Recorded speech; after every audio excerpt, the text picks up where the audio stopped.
The announcement arrived in Bath on a Tuesday morning, tucked inside a gazette that someone had left on the side table of Mrs. Penhaligon's hiring agency on Milsom Street. Cecily did not go looking for it. She had been sitting with her hands folded in her lap for 20 minutes, waiting to hear whether the Honorable Mr. Aldgate of Clifton would consent to engage a paid companion for his mother, and her eye simply fell on the page. She read the notice once. She read it again. Then she set the Gazette face down on the cushion beside her and looked at the wall. The notice was brief, as such things always are. The Duke of Ashmore Park in Wiltshire, was pleased to announce his betrothal to Miss Philippa Carew, eldest daughter of Sir Edmund Carew of Surrey. The ceremony was anticipated for late spring. Cecily breathed in. She breathed out.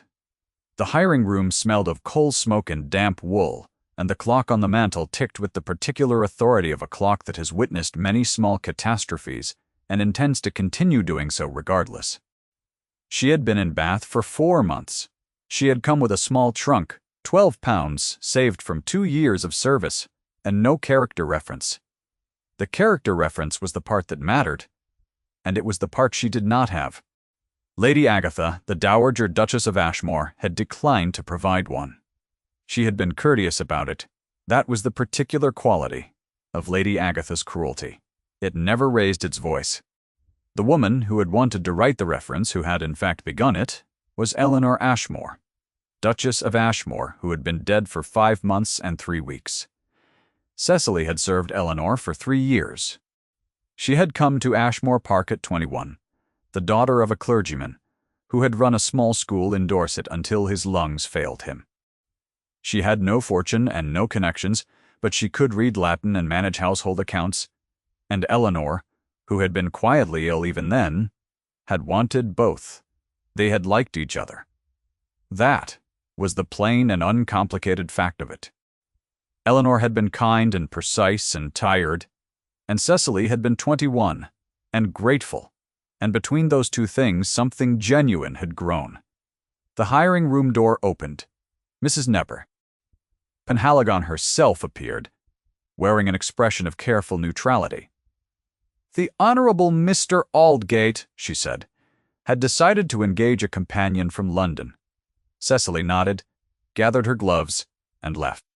She walked back toward her lodgings along the Pulteney Bridge, in the cold January light. The river was gray and high. A woman in a very fine fur-trimmed pelisse passed her without looking at her, which was exactly what the world had been doing for 4 months, and which she had become practiced at sustaining with a steady face. She had known in the abstract way one knows things one does not wish to know, that he would remarry. He was a duke. He was 34. He had no heir. Lady Agatha had been speaking of it within the month of Eleanor's funeral, her voice carrying through the stone corridors of Ashmore Park with the same measured confidence with which it carried everything. There were obligations. There were duties. There was the entail, which was a document, but also a kind of weather, the sort that arrived without warning and reshaped everything in its path, if you find the story moving. Stay a little longer. There is more to come. She had not thought it would be Miss Carew. She had not, if she were truthful with herself, thought much about who it would be. She had been too occupied with the small daily work of not sinking to think about the particular name that would appear in the Gazette. In the drawing-room of the Ashmore townhouse on Brock Street, 3 streets away from where Cecily was walking at that moment, the Duke of Ashmore stood at the window and looked at the river without seeing it. He had arrived in Bath 2 days earlier. He told himself it was an estate matter. There were papers to be signed with his solicitor in Trim Street, decisions to be made about a parcel of land his steward had been asking about for 6 weeks, and Bath was convenient. He told himself these things with the same precision he brought to all his thoughts, and the thoughts held up to examination, as his thoughts generally did. Except for the one he did not examine, Edward, Duke of Ashmore, was a careful man. He had become more careful after Eleanor died, which is to say he had become the kind of careful that looks like coldness from the outside and feels, from the inside, like holding a lamp, very close to oneself in a dark passage and refusing to look left or right. He managed his estates. He replied to correspondence. He attended to the contract his mother had arranged with Sir Edmund Carew with the same deliberate attentiveness he brought to everything, which is to say, he had read every clause and signed his name, where his solicitor indicated, and felt very little in particular. He had not until 3 weeks ago opened Eleanor's morning room. The room at Ashmore Park had been kept closed, not by any formal instruction, but by the weight of habit. The way that the rooms of the dead accumulate their silence and the living learn to walk around it. The housemaids aired it once a week. No one sat in it. The small mahogany writing desk in the corner had not been touched. And then his steward had asked about a quarterly account that no one could locate, a household disbursement from the spring of Eleanor's last year, and Edward had understood that the accounts would be in Eleanor's morning room. He had gone in on a Sunday evening, when the house was quiet. The room had smelled of beeswax and something drier, the specific absence of a presence that had once occupied a space. On the desk he found what he was looking for immediately, a bundle of household ledgers in Eleanor's neat, upright hand. He found the quarterly account within minutes. He should have taken it and gone. He stayed because of the other ledger. It was tucked behind the others, slimmer, its green cloth cover worn at the corners, in a way that suggested it had been opened often. It had no title on the spine. He told himself he would look at one page. He was a careful man. He would look at one page. He looked at many more. The first dozen pages were household accounts of a different kind, personal rather than official. Eleanor had kept track of her charitable expenditures here, small sums given to specific people, each entry precise in that way she had. The date, the recipient, the amount, sometimes a brief note. 3 shillings to the Wainwright children for shoes. 1 guinea to old Thomas for his passage to his daughter in Bristol. The entries ran back 3 years, and reading them was like hearing her voice in a room that had been without sound for a long time. Then the handwriting changed, not in the physical quality of the letters, but in what they contained. Sometime in the autumn of Eleanor's 2nd year of illness, the entries began to include passages of a different character. They were written in the margins at first, small notes pressed between lines. Then they occupied whole pages. She had written about Cecily, not in the detached terms of an employer noting a servant's performance. She had written the way one writes when one trusts a page completely.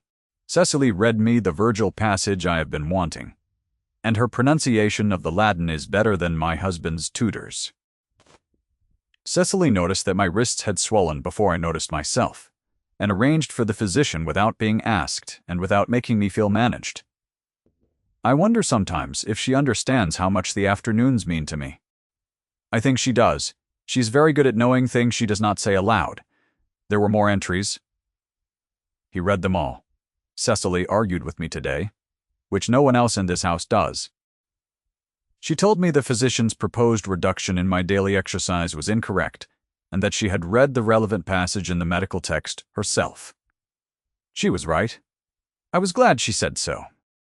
It is a particular kind of loneliness, when everyone in a room agrees with everything you say. And then, further in the colder months when Eleanor's handwriting had begun to show the first unsteadiness, I asked Cecily what she would do when I was gone, and she said she would find another position.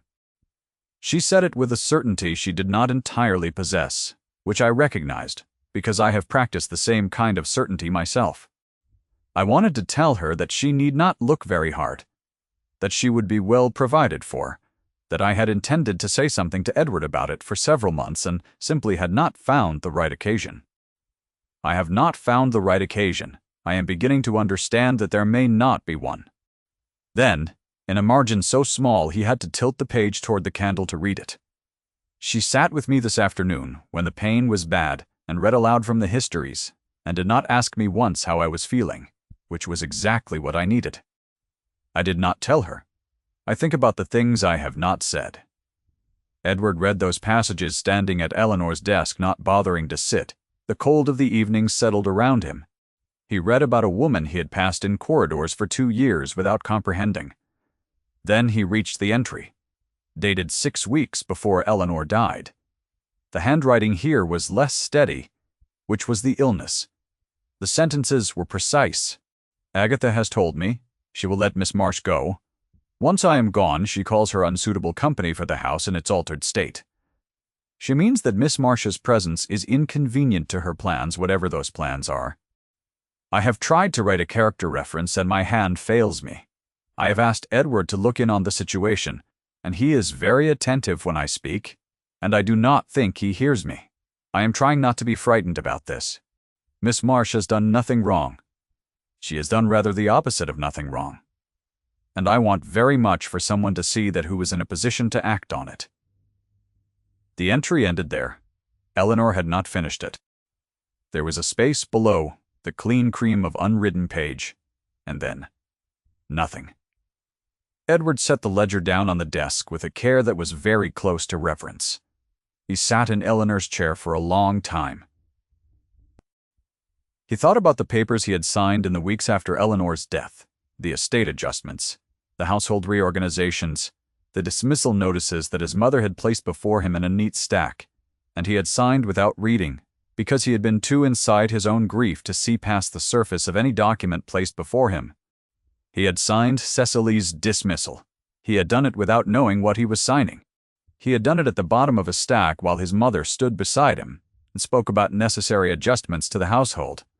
And he had understood nothing of it, because Eleanor had been dead for 3 weeks, and he had been functioning in the way that a mechanism functions after its engine has failed. The outward motion continuing past the moment when any internal reason for motion remained. He sat in Eleanor's chair and looked at her desk and thought about the years. They had married because it was sensible.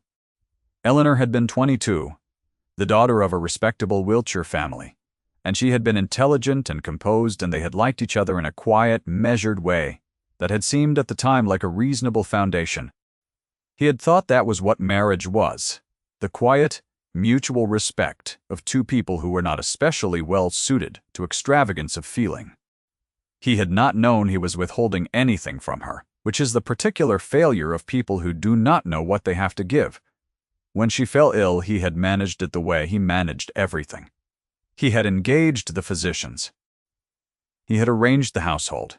He had told himself that attending to the practical necessities was a form of love, and perhaps it was, but it was a form that looked from the inside of an illness, very much like distance. He had not read to her. He had not sat with her when the pain was bad.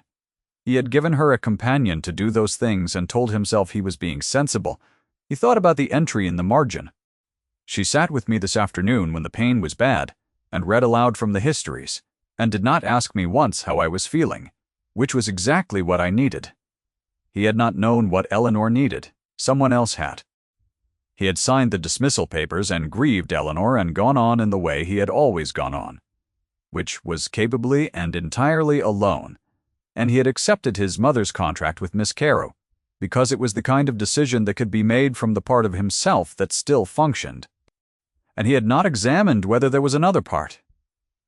There was another part. He had not examined it in some time, but it was there, and it was not prepared to sign the Carew contract. He stood up. He took the green ledger. He walked out of Eleanor's morning room and closed the door behind him. He had been in Bath for 2 days, and he had not yet spoken to his solicitor about the land parcel.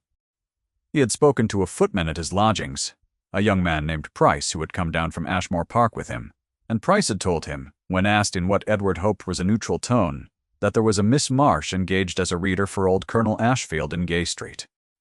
He had obtained this intelligence, Price explained, from one of the parlor maids at the Gay Street house who was his cousin. Edward had not pursued the information. He was careful. He had a contract. He had a solicitor's appointment and a dinner engagement and a betrothal notice that had run in the Gazette that morning. He stood at the window and watched the river, and after a while he put on his coat and walked to Gay Street. The circulating library near the end of Gay Street was not where he had expected to find her. He had expected Gay Street itself, one of the houses, and he had told himself he was walking past. Nothing more. He caught sight of her through the library's bow window, sitting in a straight-back chair beside an elderly gentleman with a rug across his knees, a book open in her lap, reading aloud. The old gentleman's eyes were closed. and his face had the particular composed quality of someone who is not sleeping, but is simply very still. Edward went inside. She looked up when he entered. She did not say anything for a moment. The expression on her face was the one he recognized from the corridor at Ashmore Park. Courteous level, the expression of someone who has practiced giving nothing away. Then she closed the book with her finger still marking the page and said, "Your Grace, Miss Marsh," she said. "I did not know you were in Bath." "I have been here 4 months," she said. She offered nothing further, which was exactly what he had always noticed about her, and exactly what he had never understood until 3 weeks ago. She was not withholding out of coldness. She was withholding because she had learned that the world did not generally ask. He sat in the chair across from the sleeping colonel. He did not know why he sat. He asked how she was getting on, and she said she was getting on well. And he asked whether she had found a permanent situation, and she said she was still looking, and he asked whether the lack of a character reference had made it difficult. And her eyes changed just slightly, gray-green, and very direct. "Yes," she said. "It has," he said. "I intend to correct that." She said, "Your Grace," and the way she said it, not dismissive but careful, the way someone says a thing when they mean to receive it without believing it, he felt the full weight of what Eleanor had written. "She has done rather the opposite of nothing wrong, and I want very much for someone to see that." He left after 30 minutes because the colonel stirred and needed attending. He walked back to his lodgings through the cold afternoon and did not feel the cold. What he felt, instead, was the specific weight of having done something that he could not now undo.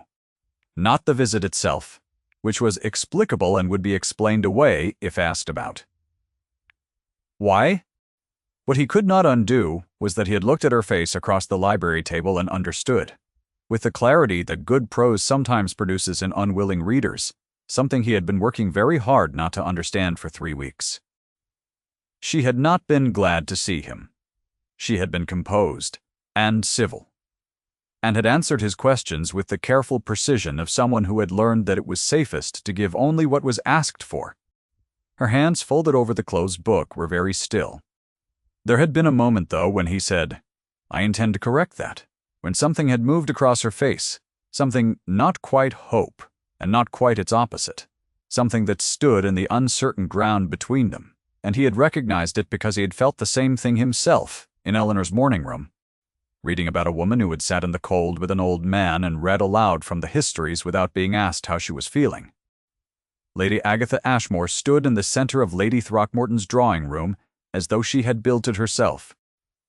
She was wearing her charcoal silk, the heavy pearl necklace, the jet brooch that had been a gift from the late Duke, and she had the settled authority of a woman who has never in her life walked into a room without knowing exactly what would happen next. She kissed Edward's cheek. She told him she had heard he was in Bath, and thought it only sensible to come down, given the dinner with the Carews was scheduled for the following evening. "The Carews are here," Edward said. "Sir Edmund arrived yesterday," Lady Agatha said. "We thought the formal dinner here more appropriate than London, given the season. The notice is already run." She paused and adjusted the pearl at her throat. "I understand you called on someone in Gay Street today." He looked at her. She looked at him with the same pleasant expression she had used for 40 years. "An acquaintance," he said. "Of course," she said. "A servant, and nothing more. I knew you would not lose sight of that." She touched his arm once, briefly, and moved away to greet Lady Throckmorton. He stood where she had left him, and felt something he had not felt in a long time. It was not quite anger. It was the cold, specific recognition of a man who has finally understood a pattern that was there all along to be understood. The next morning, a housemaid at Cecily's lodgings came to her door with a message. She would not say exactly who had sent it, only that it had come from a party at the Great Pulteney Street Assembly, and that the young man who delivered it had called Cecily, to the housemaid's face, a nobody without a character, and nothing to recommend her. Cecily read the message. It was not addressed to her. It was a fragment of conversation written down by the housemaid in her own hand, imperfectly spelled but perfectly clear. Lady Agatha, it seemed, had spoken the previous evening to Sir Edmund's wife about the person who had been seen calling at Gay Street, and Lady Carew had said, within a small gathering, that she was gratified the Duke understood the difference between an old servant and a suitable connection, and that in her opinion a woman without a character reference, a servant and nothing more, had no business being in the same city as a gentleman. In his situation, Cecily set the message on her small writing desk. She went to her window. Below, the street was gray and ordinary, and full of people going about their day without any knowledge of her particular difficulty. She had been here before. Not precisely here, not in Bath, not with this specific set of facts, arranged in this particular order, but here, in the general sense of the word. The sense in which you have tried very hard, and it has not been enough, and you are going to have to try very hard somewhere else. Now, she set the note on her writing desk. She stood at her window for a while and watched the street below, the sedan chairs and the morning errands, and the entirely normal lives of people who were not her. The thing about Bath was that it had seemed, when she first came, like a place where she might be ordinary, not invisible, which was what she had been at Ashmore Park after Eleanor died, the woman in the black dress in the corridor whom no one spoke to, not dismissed, which was what she had been at every hiring agency for 4 months. Simply ordinary.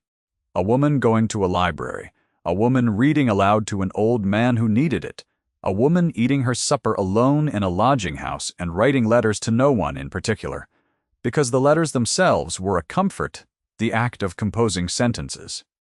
Lady Agatha had followed him to Bath. Of course she had. She had always understood, at some level below the level where she kept her hope, that the Dowager would not simply allow it. Allow what? She could not quite say, because nothing had been offered and nothing had been accepted, and the Duke of Ashmore had done nothing in the circulating library that could not be explained as a gentleman being civil to a former member of his household. Lady Agatha, however, was a woman of calibrated attention, and she had looked at her son at the card party and understood something. And understanding it, she had done what she always did, which was to make certain that the right people knew the right things before the wrong conclusion could be arrived at. A servant and nothing more. That was what Lady Carew had said. That was the phrase that had been carried across the city and delivered to Cicily's lodgings by a housemaid who was simply reporting what she had heard, doing Cicely no particular favor by reporting it, only being honest about what the world was saying. There had been a moment in the circulating library when the Duke had looked at her with an expression she could not entirely name. Not pity. Something more specific than pity. She had told herself she was misreading it, that she had grown too accustomed to looking for things in faces that were not there, that a man who had already signed a contract and placed his betrothal notice in the Gazette was not a man who was looking at her across a library table with that expression. She began that afternoon to pack her trunk. She was still packing when the message arrived from the Duke. It was written in his hand, which she recognized, angular and precise. It requested, with a formality that suggested he was very conscious of the impropriety of requesting it, that she attend the dinner at the Ashmore townhouse on Brock Street that evening. He said that he understood the request was unusual. He said he would explain when she arrived. She held the letter for a long time. She thought about the circulating library and the old colonel's closed eyes. She thought about the way the Duke had said, "I intend to correct that," and the particular quality of his voice when he said it. Level and careful, and underneath that levelness, something she had not heard before and was not sure she trusted. She put the letter down and looked at the half-filled trunk. She went. The dinner on Brock Street was already assembled when Cecily arrived, admitted by the footman, Price, who had the grace to show nothing on his face. She was shown into the drawing-room off the dining room, a small room, not the formal one, and she stood and waited in her second-best gown, the cream muslin that was perfectly adequate and perfectly wrong for the company she could hear assembled through the wall. Sir Edmund Carew's voice, Lady Carew's voice, higher and more definite. Lady Agatha's voice, which needed no volume to carry. She heard them go in to dinner.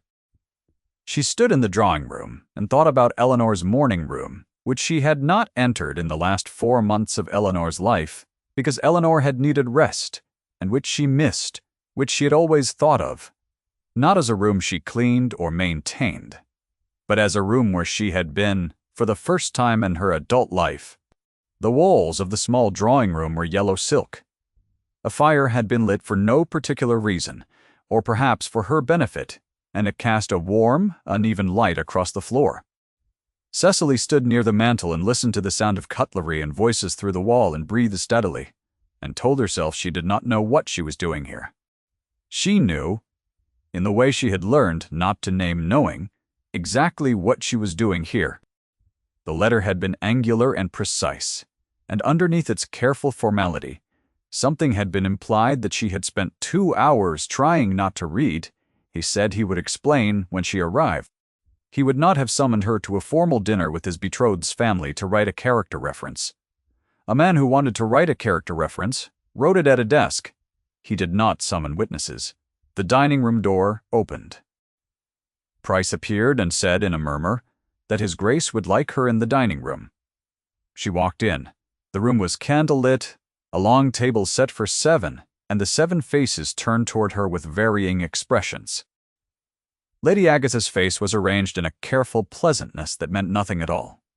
Lady Carewe's face was cold with the specific coldness of a woman whose social calculations have just been disrupted. Sir Edmund looked uncertain.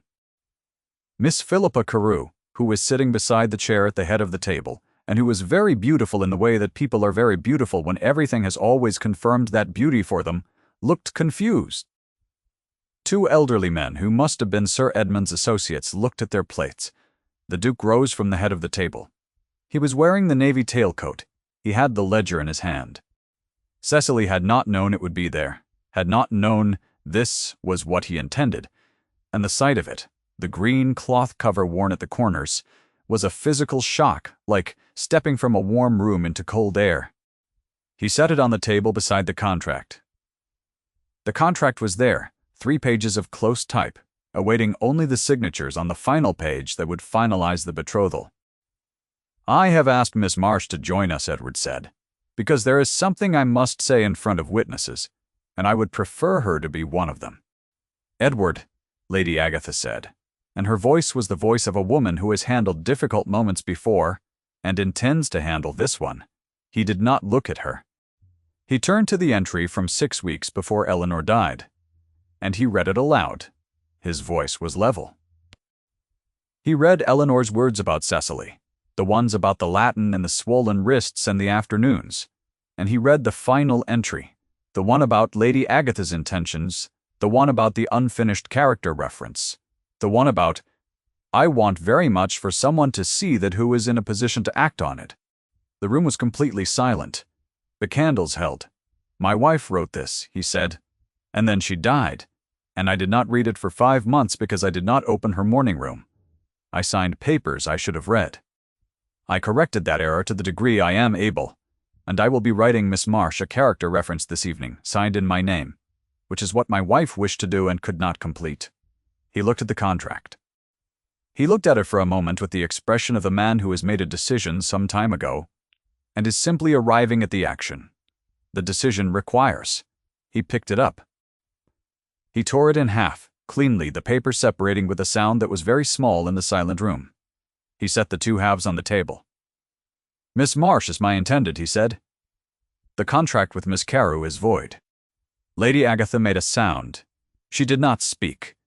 It was the sound of a sentence, starting and stopping before it could form, which was the first time in Cecily's memory that Lady Agatha had failed to complete a sentence. Miss Philippa Carewe looked at the 2 halves of the contract on the table. Something moved across her face. Cecily thought, watching her, that she looked not precisely humiliated, but rather as if a script she had been rehearsing for some time had been replaced without her knowledge. Her chin lifted very slightly. Lady Carewe began to say something to her husband. Sir Edmund put his hand over hers on the table. Cecily stood at the edge of the candlelight and looked at the Duke of Ashmore, who was looking at her, and she felt something she had not felt in 5 months, which was the specific physical sensation of a weight she had been carrying being set down somewhere outside of her, not taken from her. sat down. As though it had been hers to carry but did not have to be, he walked toward her. Not 3 strides across a ballroom, because this was not a ballroom. It was a dining room, on Brock Street in Bath, and they were both of them, in their different ways, very private people. He walked across the room and stopped in front of her, and he said in a voice low enough that only she could hear it, "I am sorry it took me 5 months, she said. "Your Grace," he said. "Cecily." Her name in his voice was a different shape than she had expected it to be. Not a command. Something else. Something she did not have an exact word for. They were not alone. They would not be alone for some time. She held still and let the words settle, and she thought of Eleanor's morning room in early autumn, and the sound of the ledger's pages turning, and the way a sentence begun by a dying woman could travel through 5 months of silence and arrive finally at someone in a position to act on it.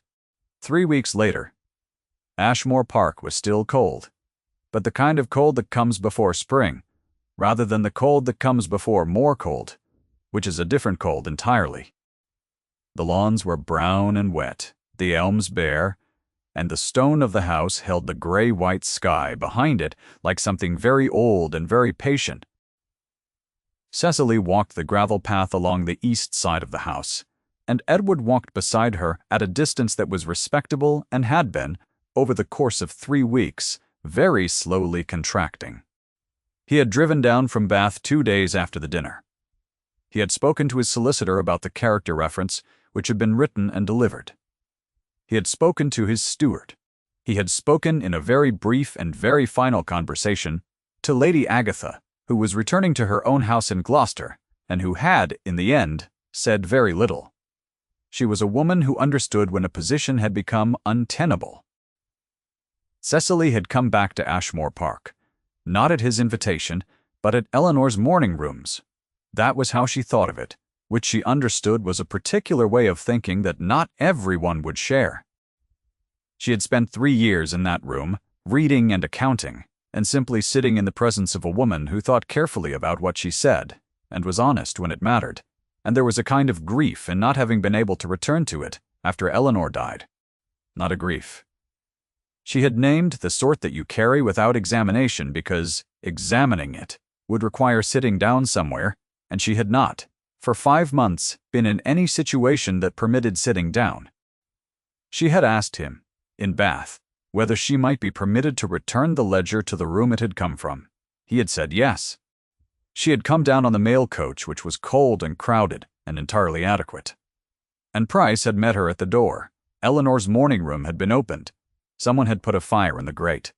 The writing desk sat where it always had, and Cecily had placed the ledger on the desk in the place where it had rested, between the household accounts, and stood in the room for a while without doing anything in particular. Now she walked the gravel path with the Duke of Ashmore, and the elms were bare above them, and she carried the green ledger in both hands, because she had taken it from the desk again, just for the walk, with no very clear reason except that it felt right to have it outside in the air. He said, "I should like to ask you something." She said, "Yes." He said, I should like to ask you a question, formally." She looked at him. He was looking straight ahead, his jaw at the particular angle she had come to understand meant he was choosing his words with unusual care. The thin scar at his temple caught the winter light. "I am aware," he said, "that the circumstances have been irregular. I am aware that I am asking you to take seriously an offer made in a dining room in front of people who had no business being witnesses to it. I am aware that you have had 5 months of difficulty, for which I am partly responsible, and that I cannot undo those 5 months." He stopped walking. She stopped walking beside him. "I am asking," he said, "whether you would consent to be my wife. Not from duty. Not from what Eleanor wished, though I believe she did wish it. Because I have spoken with you on 3 occasions and read about you on many more. And I think you are the only person in some years who has made me want to ask someone something, and wait for the honest answer." She looked at the gravel. She looked at the ledger in her hands, the green cloth, the worn corners. She looked at the bare elms and the cold sky, and the old stone house that had belonged to Eleanor, and before Eleanor, to a long line of people who had all had, in their way, some trouble or another. "Yes," she said. He said, "Thank you." He said it with such plain simplicity that she almost laughed, and did not, and felt the almost laugh in her chest like a small, warm thing that had been waiting. They walked back toward the house. She carried the ledger. He walked beside her, and the distance between them had closed, over 3 weeks, to something that was not quite touching and was very close to it. He held the door open at the east entrance, and she passed through, and their hands did not meet. She thought they might in some time when the air between them had learned the new shape of things. That evening, in Eleanor's morning room, with the fire lit, Cecily set the ledger on the mantelpiece above the grate. It sat between a pair of small candlesticks, the green cloth picking up the firelight, and she stood and looked at it for a moment. The worn corners, the careful spine, Eleanor's 4 years of accounts, and the margins full of other things. Behind her, Edward was at Eleanor's writing desk, reading through the land parcel documents his steward had been waiting on. He had been at it for 20 minutes, and had asked her twice. In the particular level way he asked things, what she thought about the eastern acreage. She had told him, both times, what she actually thought, and he had written it down. She did not yet know if this was what the rest of her life would look like, but she thought it was possible that it was. And possibility. After 5 months of Bath and the Milsom Street hiring room and the cold January Gazette, the fire settled. Outside the window the last of the daylight was going, and the bare elms stood black against a pale sky. The ledger rested where Eleanor had kept it. If this story has stayed with you, leave a word in the comments. We read every one. The candle on the writing desk burned steadily, and the room was quiet. And the room was not empty.